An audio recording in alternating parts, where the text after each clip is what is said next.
મહારાજની જય, સત્ય સનાતન ધર્મની જય. ખૂબ ખૂબ ધન્યવાદ. આજે ચરણા મુકામે પરમ પૂજ્ય પરમ વંદનીય એવા લવજીરામ મહારાજના પાવન સાનિધ્યમાં આપણા ખૂબ જ સૌના લાડીલા એવા કલ્યાણ દાદાના સમગ્ર પરિવાર વતી આ અંધારી બીજનું આયોજન કરી અને આપણને સૌને એમના આંગણે તેડાવી ભજન અને ભોજન કરી અને સંતો હરિભક્તો અને બધાયનો રાજીપો એમને જીતી લીધો છે. ખૂબ ખૂબ ધન્યવાદ છે સમગ્ર પરિવારને કે આવો અવસર એમના આંગણે આજે ઉજવાઈ રહ્યો છે અને દૂર દૂરથી સદગુરુ મહિમા જેના દિલની અંદર વસેલો છે, જેને સદગુરુ તત્વ જાણ્યું છે, સદગુરુ શું વસ્તુ છે એ જેને ખબર છે, એવા સમગ્ર પરિવારને અને એમના આંગણે પધારેલા સર્વે સંતો, ભક્તો, હરિભક્તો, માતાઓ, બહેનો બધાને પોતાનો કિંમતી સમય બગાડી અને આપણી વચ્ચે ઉપસ્થિત રહી આ અમૂલ્ય લહાવો જેને કહેવાય ધરતી પરનું સ્વર્ગ, આજે એવા સંતો મહાપુરુષોને પોતાને આંગણે તેડાવ્યા છે જેમને એક એક શબ્દ આપણા જીવનની અંદર ક્રાંતિ કરી જાય, આપણા જીવનને ધબકતું કરી નાખે એવા મહાપુરુષો આજે આપણી વચ્ચે ઉપસ્થિત છે. ત્યારે આપણી સુરતાને એવા સંતોના શબ્દોની અંદર એવી રીતે પોરવી દઈએ કે જેથી કરી અને આપણું આ આજનું જે જાગરણ છે એ આપણું કાયમ બની જાય, કાયમ માટે જાગી જવી. કારણ કે આ ઉજાગરો ન બનતા સંતો જાગરણ બનાવવા માટે પોતે ખૂબ તસ્દી લઈ પોતાનો કિંમતી સમય બગાડી પોતે તો જાગેલા છે પણ આપણને જગાડવા માટે આપણી વચ્ચે ઉપસ્થિત થયા છે. તો એમનો આપણે પહાડ માનવો જોઈએ, ઉપકાર માનવો જોઈએ. કારણ કે આવો અવસર વારે વારે નથી આવતો. આપ સૌ જાણો છો, ખૂબ સમજો છો, ખૂબ જ્ઞાની છો અને સંતોના સાનિધ્યમાં રહેલા છો. સંતોના આપણા પર ચાર હાથ છે એટલે થોડામાં જાજુ કહેતા એક એક પણ આપણી સવા લાખની જાય છે. જેને સમયની કિંમત નથી એના માટે અમારી પાસે કોઈ શબ્દો નથી. આ એક શ્વાસો છે ને કરોડોના મૂલ જાય છે. કરોડો આપણ તોય પણ આ શ્વાસો પાછો મળે એવું નથી. એવી કિંમત છે શબ્દની. આ કોઈ મોજ મજા કરવા માટે કે આનંદ ઉત્સવ કરવા માટે આપણે અહીંયા બેઠા નથી. આપણે તો આદિ અનાદિથી જે સદગુરુ મહિમા જે ચાલ્યો આવે છે એ મહિમાને ઉજવવા માટે આપણને જે કંઈ સદગુરુ મહારાજે આપણને આપ્યું છે એનું ચિંતન કરવા માટે, એનું મનન કરવા માટે, એનું નિધિધ્યાસન કરવા માટે આપને આ ફળ આપી છે. આપણને પાછા એ જ રસ્તે દોરવવા માટે આ સંસારની ભૂલવણીની અંદર કદાચ આપણે ભૂલી ગયા હોય તો પાછા આપણને રસ્તે લાવવા માટે આ સંતો મહાપુરુષોની મહેનત છે. એટલે આ કોઈ જેવી તેવી વસ્તુ નથી. ખૂબ પોતાના કાનને સરવા રાખી અને ધ્યાન દેજો. એની અંદર એક જરાક ગાફલત થઈ ગઈ એટલે આપણે ગયા. આવો કિંમતી સમય છે આને કોઈ તમે કોઈ જેવી તેવી વસ્તુ માનતા નહીં. આ કોઈ ભજન ભાવ ભક્તિ કે તાલ તાસીરો નથી. મારા વાલા, દરેકના દિલની અંદર પરમાત્મા વસી રહ્યો છે. ઘટ ભીતર દરેકના ઘટની અંદર અરે આપણા સદગુરુએ તો અણુની અંદર પરમાત્મા કીધો છે. તો એને સાર્થક કરવા માટે આપણા મહાપુરુષો જે મહેનત કરી રહ્યા છે એના માટે આપણે ધન્યવાદ આપવા જોઈએ. બીજું કાંઈ ન કરી શકવી તો ધન્યવાદ આપણે આપવા પડે કે ધન્ય છે આવા મહાપુરુષોને. પોતે જાગી ગયા છે, પોતાને અત્યારે કાંઈ પણ કરવાની જરૂર નથી, પણ છતાંય આપણને જગાડવા માટે એ લોકો આવો પુરુષાર્થ કરી રહ્યા છે. ત્યારે આપણે કાંઈ નહીં તો આપણે એમનો કિંમતી સમયને આપણે વિવેકથી આપણે એને જાળવી લઈએ તો આપણા માટે સારું કહેવાય. ખૂબ ખૂબ ધન્યવાદ છે. ખૂબ આગળના મહાપુરુષોએ આપણને પરમાત્માના ઘરની વાત કરી, સદગુરુના દેશની વાત કરી, આ અવસરની વાત કરી તો આપણા કાન છે ને એ આમ ચકોર જેમ જાગી જવા પડે કે આ કોને કહે છે? આ બધું આપણને કહે છે. આપણા માટે આવો રૂડો અવસર એ પરમાત્માએ ઊભો કર્યો છે. અને જો આજે નહીં જાગ્યા ને તો આપણે આ ભવસાગરનો ફેરો આપણે ફોગટ જવાનો છે. ભવસાગરનો ફેરો ફોગટ જવાનો છે. કારણ કે આપણા માટે આ બધું ઉપસ્થિત કરેલું છે, આપણા માટે નક્કી કરેલું છે. આપણે કોઈ વ્યવહાર સાચવવા માટે નથી આવ્યા. આપણે જે આવ્યા છીએ આપણા પોતાના નિજના કલ્યાણ માટે આવ્યા છીએ. આપણે આપણી જાતને ભૂલી ગયા છીએ. આપણે દેહને હું માની બેઠા છીએ. દેહથી ઉપર ઉઠો. ફલાણો આમ છે, લોકડો આમ છે, ફલાણો આમ છે, લોકડો આમ છે, એવું કઈ જોઈશો નહીં. તમે દેહને બાદ કરી સદગુરુ મહારાજે આપણને વિદેહી સ્વરૂપની અંદર મૂક્યા છે. અને વિદેહી સ્વરૂપની અંદર જેટલા તમે રહેશો, જેટલા તમે રાજશો, જેટલા તમે એની અંદર સ્થિર થશો, એટલો તમારો આ જગત પ્રત્યેનો તમારો જે ભાવ છે ને એ તમારો ઓછો થતો જશે અને વૈરાગ જન્મશે. ખૂબ મારે કહેવું હતું પણ હવે સમયની મર્યાદા છે. ખૂબ બધા જાજા સંતો છે પણ મારે એટલું કહેવું છે, હું કહેતા હરિદુભાઈ આપે સંતોના ચરણના રજ માત્ર પણ નથી, પણ તમે મારા પોતાના છો એટલે મને કહેવાની થોડીક ઈચ્છા થાય. એક વાણીમાં આવે છે, પહેલા પહેલા મેં જન્મ્યા પછી જન્મા બડા ભાઈ, ધામે ધૂમે કરી અને પિતા જન્મ્યા પછી જન્મી મોરી માત. આટલી વાતમાં સમજુ હોય તો સમજી જશે કે આ શું કહેવા માંગે છે. આ વાણી, આ શબ્દો શું કહેવા માંગે છે. હે, આપણે સદગુરુના શરણે તો ગયા, તન મન ધન આપણે મૂક્યું અને પછી હાવ નવરા થઈ ગયા. સદગુરુ મહારાજે શીશ પણ લઈ લીધું, કાંઈ પણ વસ્તુ તમારી પાસે રહેવા ન દીધી અને પછી તમને કીધું કે હવે તું ઓળખી લે તું કોણ છે. હે, હવે તું જોઈ લે તારા નિજ સ્વરૂપે તું કોણ છે. અને આ સ્થિતિની અંદર મૂક્યા પછી જો તમે ઘડીએ વળીએ આવીને હું દેહ છું એવું માની અને પામર પશુની જેમ તમે જો રખડો અને જો તમે એવું જીવન જીવો તો ધિક્કાર છે આપણા જ્ઞાનને. આપણો સદગુરુ લાજે, આપણા સદગુરુએ શું કીધું છે? તું અજર છું, તું અમર છું, તું અવિનાશી છું. હે, તારે દેહ નથી, તું વિદેહી છું.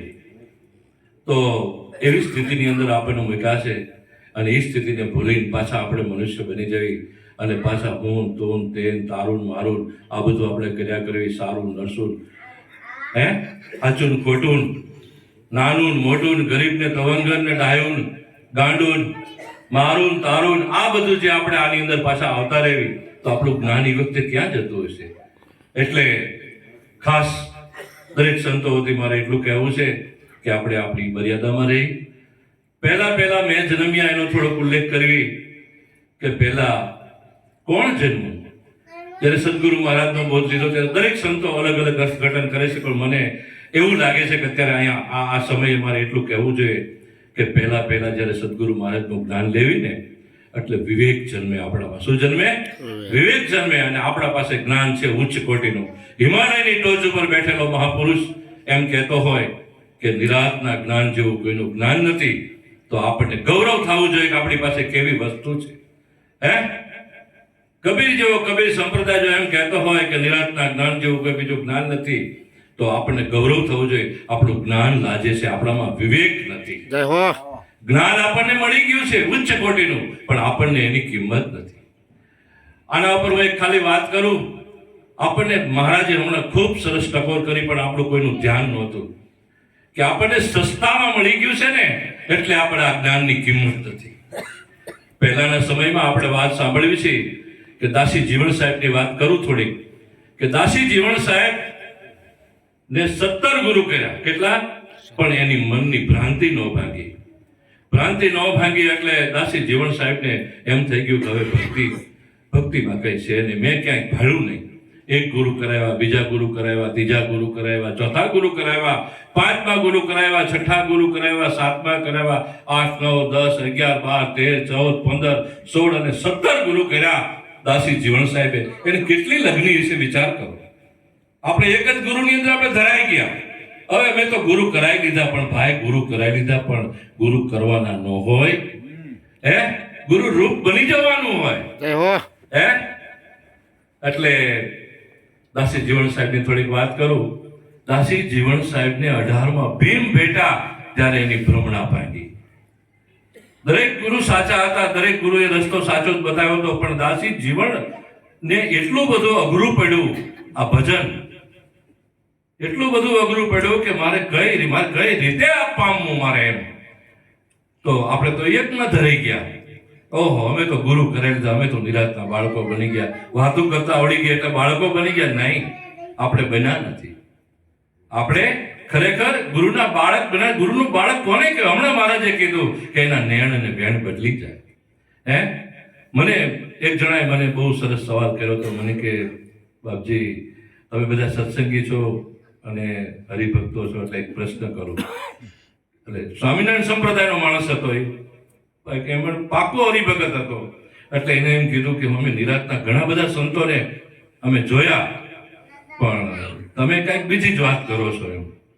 એટલે મહારાજ આપના જાણીતા છે, એટલે એમને મને એવું કીધું, મને કે ઘણા બધા નિરાતના સંતો જોયા અમે, પણ કે બોલ બોલ બોલ બોલ બોલ બોલ બસ બોલ્યા જ કરે, આપણને વગર પૂછે આપણને સલાહ દીધા કરે. નિરાત સંપ્રદાયની આવી વાત કરી. મેં કીધું હશે ભાઈ, તો જે જેની પ્રકૃતિ એને કદાચ એને આ ગુરુ મહારાજનો ઉપદેશ ઊંડો નહીં ઉતરો હોય, ઉપર સલ્લો ઉતરો હોય છે. એટલે મને કીધું તમારી વાત તો ગહન ગંભીર છે, કંઈક ઊંડાણથી બોલાય છે. મેં કીધું હશે ગુરુ મહારાજ થોડીક વધારે કૃપા થઈ છે એટલે તમે અમારી પાસે ઉભા રહ્યા. કે કોઈ સ્વામિનારાયણ વાળા આપણી પાસે ઉભા ન રહે અને આપણી વાત પણ ન સાંભળે હોય. એને કીધેલું છે કે બીજા કોઈ પણ ધર્મની વાત તમારે સાંભળવી નહીં.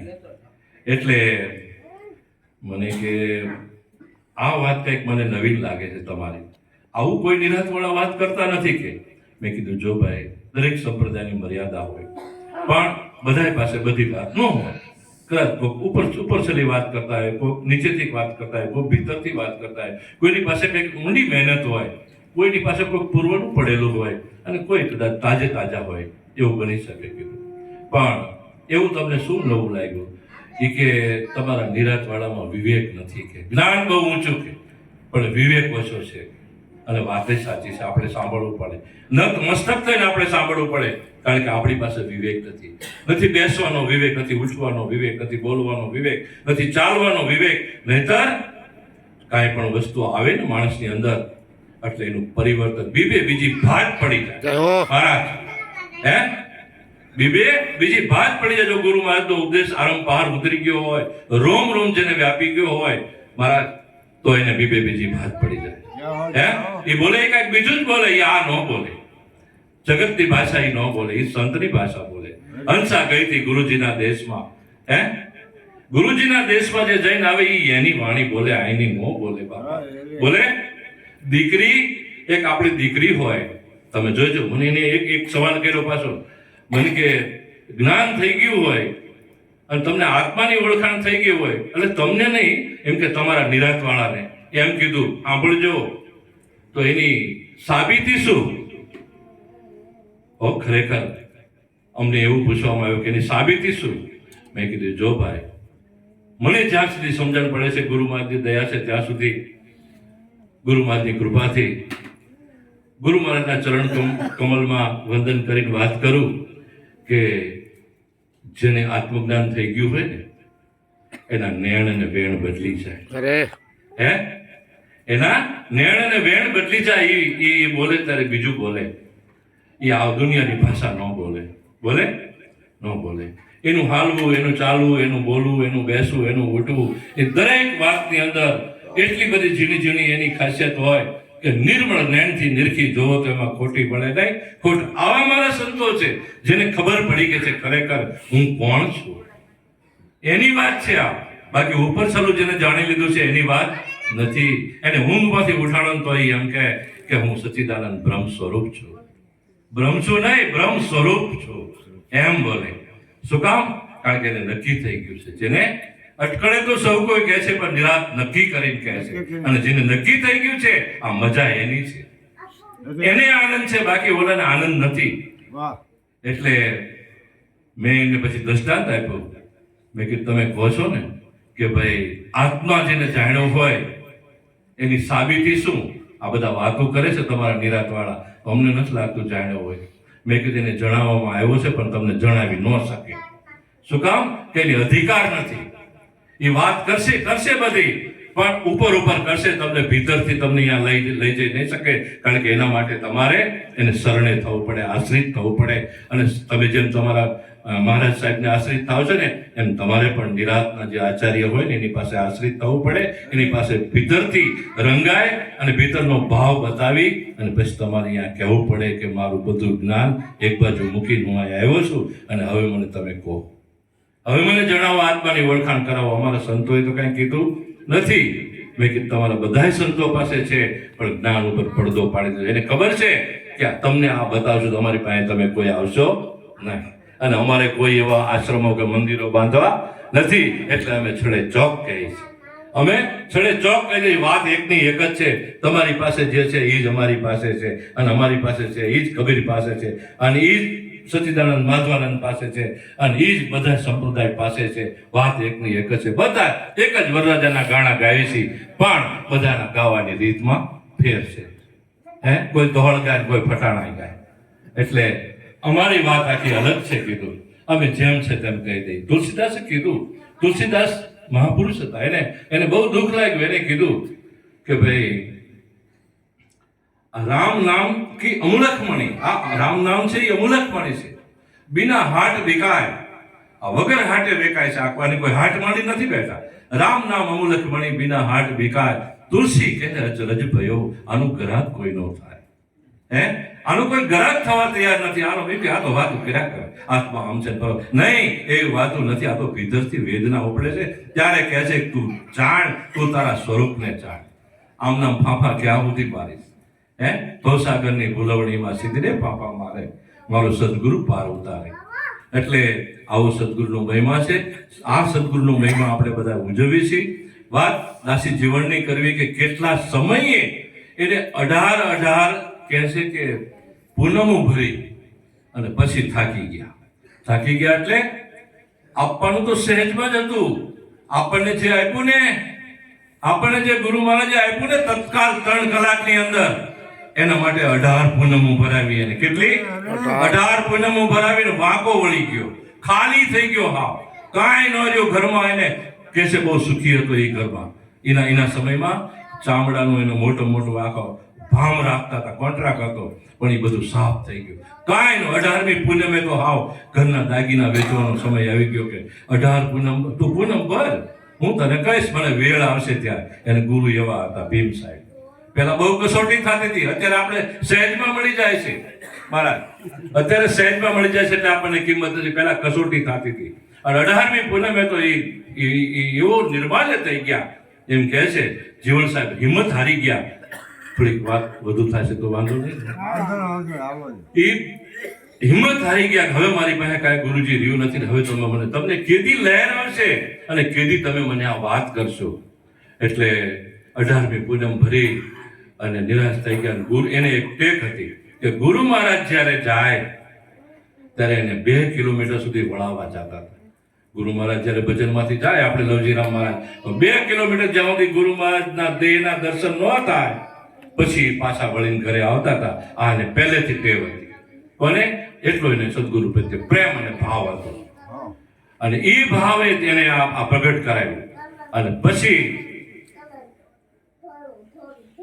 એ દાસી જીવન નિરાશ થઈ ગયા અને ગુરુ મહારાજને મૂકવા માટે ઝાંપી ગયા. બેયના હાથમાં ઘોડી હતી. ગુરુ મહારાજ પાસે ઘોડી હતી. એ સમયમાં વાહન ઘોડી હતું અને દાસી જીવન પાસે ઘોડી હતી. બે પાસે ઘોડી અને ગુરુ મહારાજ અને જીવન સાહેબ બે નીકળ્યા છે. અને 2 કિલોમીટર ઉભા રહીને પછી ભીમ સાહેબે કીધું કે હવે જીવન ઉભો રહી જા, કે હવે હું જાઉં છું. અને જ્યાં સુધી એની ઘોડી ન દેખાણી ત્યાં સુધી જીવન સાહેબ અહીંયા ઉભા રહ્યા ગુરુ મહારાજના પછવાડે પાછળ. અને પછી જીવન સાહેબે ગુરુ મહારાજના દેહના દર્શન ન થયા એટલે ઉભા રહીને મોટો નિશાસો નાખ્યો કે 18 પૂનમો ભરી તો મને ગુરુ મહારાજ હજી મારે જે જોતું છે એ ન દીધું અને વેળ ન આવી.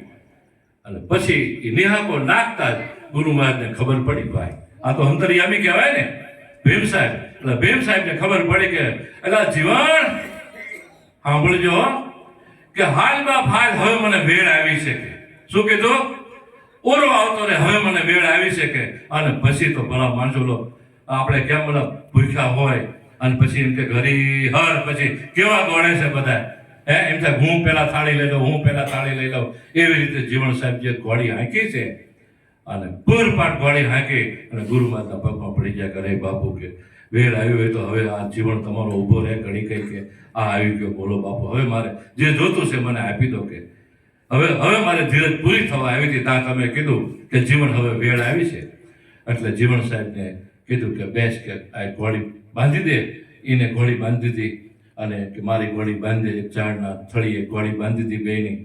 અને પછી કીધું કે એક પહેલા મારે થોડીક ટેવ છે, શું કે મારે હોકો પીવો છે કે આ વાત સાંભળેલી છે ભાઈ, અને મારે હોકો પીવો છે કે એ વખતમાં એવું બંધાને છે આપણે કેમ સંતો બધા હવની રીતે થોડું ઘણું કંઈક વ્યસન હોય અને હોકો પીવાની વાત કરી એટલે આ જંગલમાં ક્યાં દેવતા લેવા જવું એટલે એમની પાસે ચકમક હતું. ચકમક એટલે કે છે એવો પથ્થર આવે અને પથ્થર ઘસે અને રૂની વાટ સાથે રાખે, તણખો જરે ને એટલે ચકમકમાંથી આગ થાય, ચકમકની આગ થાય અને એ આગ થાય અને એ ચલમમાંથી મૂકે એટલે પછી બીડી પી ચલમ પી શકે. એટલે આને તો ચકમક જેગું અને ચલમ ભરી દીધી અને ગુરુમાં જે એક બેન 3 દમ માર્યા પછી કીધું કે લે જીવણ તાર તું દમ માર, મોજમાં. અને જીવણ સાહેબને દમ માર્યો ભાઈ. જીવણ સાહેબે ગુરુ મહારાજની પ્રસાદી હતી, દમ માર્યો અને જીવણ સાહેબ પછી એટલે તો એ કે બાપુ કંઈક થાય છે કે શું થાય છે કે અંદર કંઈક સળવડાટ થાય છે કે શબ્દો નીકળે છે, કે તો બોલી નાખ આજ કે હવે બાકી રાખતો નહીં. અને એ પછી જીવણ સાહેબ કીધા કે ભાઈ ગાંજો પીધો ગુરુગમ તળણ થઈ છે મને નિજની ઓળખાણ કે. અરે વાહ કે હજી તો તે એક શર્ટ મારી તો તને નિજની ઓળખાણ થઈ કે ઉપદેશ તો બાકી છે સમજા. પણ કે ભલે કે તારો મારો ઉત્સાહ ભાંગવો નથી કે કાંઈ વાંધો નહીં કે મોજ આવી ગઈ ને કે હા મોજ આવી ગઈ બાપુ કે. બેહી ગયો ભીમ સાહેબ પડકે દાસ જીવણ અને બેહી ગયા પછી કીધું કે હવે એક કામ કર કે જીવણ કે જીવનને ગોત્યા કે જા.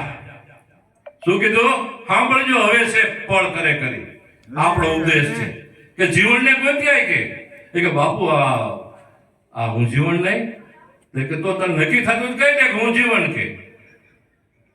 કે બાપુ એ કે ઘડીક વિચારમાં પડી ગયો કહી દે કે તો નક્કી થતું હોય તો કે બીજો હશે. બાપુએ કીધું ગોતો કે બાપુ તમને આ કે ગાંજો બાંજો આ ચલમ વધારે ચડી ગઈ એવું નથી લાગતું કે એવું હશે કદાચ કે પણ તને નથી થતું કે જીવન હું છું એમ કે બાપુ કેમ કહેવું કે મારે હું હાલો કે બાપુ હું 2 હાથ જોડું કે આ જીવનને ઓળખતો નથી. શું કીધું 18 એટલે કે જીવન મેં 18 પૂનમું તને એટલે ભરાવી કે તું જીવનને ઓળખતો નથી. શું કીધું? હા એ પોતે પોતાને ઓળખતો નતો, આખા જગતને ઓળખતો હતો પણ પોતે પોતાને ઓળખતો. આપણને ગુરુ મહારાજે શું કરાવ્યું છે? તમને તમારી ઓળખાણ કરાવી છે કે બીજું કાંઈ પછી એને કીધું કે જીવન હવે કામ કર્યું કે મારી ઓલી ઘોડી હારે કે રામસાગર બાંધેલો છે લીઆય જા કે રામસાગર સાંભળજો હવે સાંભળવા જેવું છે. એટલે એને રામસાગર મંગાયો અને જીવન તો હરખભેર ઊભો થઈ અને કહે છે રામસાગર ઘોડીમાંથી છોડી અને રામસાગર બાપુના ખોળા મૂકે લો બાપુ રામસાગર આપ્યો એટલે બાપુએ ચાલુ કરી એની રીત સમજ્યા કે ભજન લલકારવી કે એકાદું ગાયું મને મોજ આવી ગઈ છે કે જંગલમાં જ મંગલ હોય કે સમજ્યા. અને કેટલા વર્ષે મોજ આવી કે એટલે ભજન લલકારી પણ રામસાગર લેતો હોય એટલે જીવન ભગત ઘોડીમાં રામસાગર હતો એ લાવીને બાપુ ખોળા મૂકે લ્યો બાપુ રામસાગર. એ કે બુડા મેં તને રામસાગર મગાયો છે તારી પાસે. શું કીધું? રામસાગર. આ તો તે તુંબડું લાયો ને તાર લાયો ને આ બાંબુ વાહણો લાયો મેં આ ક્યાં તને લબાસો બધો લાવવાનો કીધો તો. સાંભળજો હવે જીવનને જિંદગીમાં કોઈ આવું સાંભળ્યું નહોતું. આપણો નિરાંત મહારાજનો ઉપદેશ છે એ આપણી પાસે છે એવું નથી, પહેલા પણ હતો સાહેબમાં પણ. એટલે એમને એમ કીધું કે મેં તને શું મગાવ્યું તું? રામસાગર. આ તું તુંબડું. આને શું કહેવાય કે આંગળી અડાડી કે તુંબડું. આને શું કહેવાય કે વાહડું. આને શું કહેવાય કે તાર. ક્યાં રામસાગર છે બતાય? આ તો ત્યાં લબાચો લાવ્યો તું બધો મેં તારી પાસે શું મગાવ્યું તું કે રામસાગર. કે રામસાગર નક્કી કરી દે કે રામસાગર હોય તો કે છે રામસાગર કે ના બાપુ પગમાં પડી ગઈ. ભાઈ કોઈ બીજો જવાબ નહોતો. આ જિંદગીમાં પહેલી વાર આપણે સાંભળ્યું હતું કઈ આવું? આપણને ખબર હતી? ગુરુ મહારાજ સરને ગયા ત્યારે આપણું કઈ દાપણ હાલ્યું હતું? બધા યાદ કરો જેને ખબર હોય. આનંદ આવે ને કે આપણને કઈ યાદ નહોતું. આપણે હું મોટો વકીલ હતો તો મને ખબર નહોતી પડતી. આ મારો મહિમા સદગુરુનો છે. હે પછી વાતને હવે પૂરી કરી. સમય બહુ લઈ લીધો છે મેં. એટલે જીવણ સાહેબને પછી એને ઉપદેશ કર્યો કે કીધું કે જીવણ જો આની અંદર વાત આટલી જ હતી પણ મારે તને આટલો સમય ન લગાડું ને તો તને મારી વાતની કિંમત ન થાય. આપણે અત્યારે સામેથી બોલે છે કે આવતો રે હું તને સમજાવી દઉં નીચ પર, હું તને આત્મજ્ઞાન આપી દઉં, આવતો રે સવારમાં તું થઈ જા અમારી જેવો. એમ જ્ઞાન ન થાય મારા બાપ. આટલી ધીરજ રાખવી પડે, આટલો ભોગ દેવો પડે, આટલી તીવ્ર જંગના થવી પડે ત્યારે વસ્તુની કિંમત થાય. આપણને સીધો બાપનો બચકો મળી ગયો હોય અને એ પૈસા ઉડાડતો હોય અને પોતે રૂપિયો ભેગો કરીને પૈસા વાળો થયો હોય, એ બેમાં ફેર ન પડે ને. એ પોતાની કમાણી કહેવાય, નિજની કમાણી કહેવાય. એટલે પોતાના પુણ્ય વિના પાર ન પડીએ. આ પોતાનું પુણ્ય કહેવાય. ત્યારે દાસી જીવનને પછી ટ્યુબલાઇટ થઈ. એટલે શું કીધું કે જો આ જળ છે તુંબડું હતું ને એ જળ છે, અને આ જળ છે આ બાંબુ, આ વાંસ છે ને એ પણ જળ છે એના તાર. આ ત્રણેય જળ છે. પણ જીવન હવે તું સાંભળ કે ચેતનનો સ્પર્શ થતા એમાં થયો રણકાર. આ રણકાર ઉપર જણકાર હે, જણકાર પર જ્યોતિ, એના ઉપર અભય સુન હે.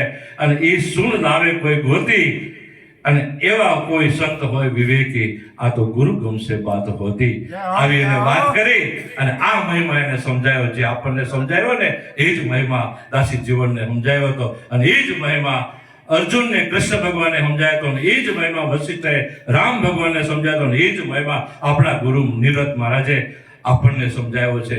તો ધન્ય છે આપણને આવો ઉપદેશ પ્રાપ્ત થયો અને આ વાત આપણી પાસે આવી.